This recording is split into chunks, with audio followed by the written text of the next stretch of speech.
नमस्कार दोस्तों, मैं हूं अनुज शर्मा।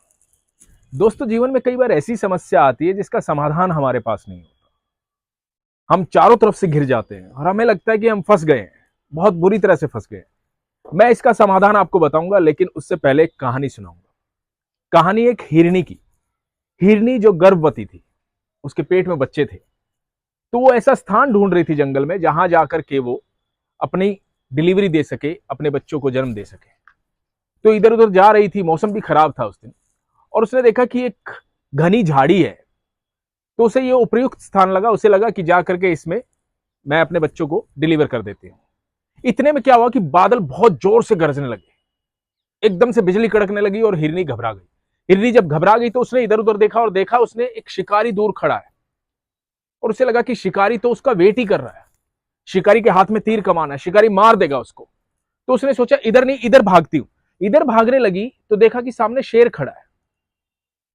डर गई, वो घबरा गई। एक तो प्रेग्नेंट थी, ऊपर से शेर खड़ा है, इधर शिकारी खड़ा है।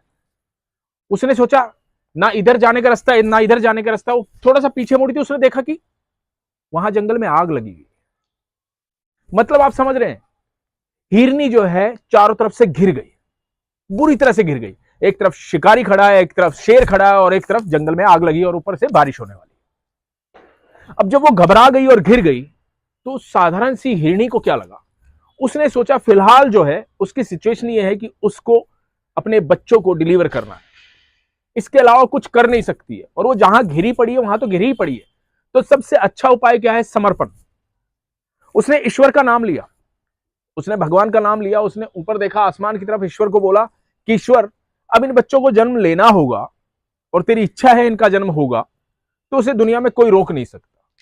तो सामने जो झाड़ी थी वो उसकी तरफ बढ़ने लगी। जैसे ही वो बढ़ने लगी, शिकारी ने वहां से तीर चलाया।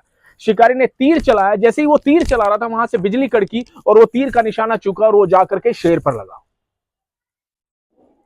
शेर बौखलाया, दहाड़ा और शिकारी के पीछे भागा। इधर शिकारी के पीछे शेर भागा, उधर से भयंकर बारिश हुई। जैसे ही बारिश हुई, जंगल की आग भी बुझ गई।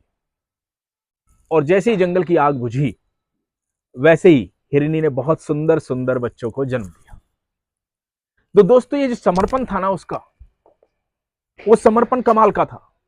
उसे समझ में आ गया था कि वो चारों तरफ से घिर गई है, अभी वो कुछ नहीं कर सकती। तो दोस्तों, जहां आप कुछ भी ना कर पाओ ना, जहां आपको लगे कि आप चारों तरफ से घिर गए हो, ये भी आपके हाथ में नहीं है, ये भी आपके हाथ में नहीं है, ये भी आपके हाथ में नहीं है, तो सिर्फ एक चीज आपके हाथ में है, वो समर्पण। अपने ईश्वर पर भरोसा रखो, विश्वास रखो। यदि आपके जीवन में अगला पल सुखद है और ईश्वर ने सोच रखा है कि आगे जीवन जो है आपको बड़ा सुखद देना है, तो दुनिया की कोई भी ताकत आपसे वो सुखद पल छीन नहीं सकती है। तो किसी भी मुसीबत से ना घबराओ। जब भी मुसीबत आए, एक ही उपाय है आपके पास, समर्पण।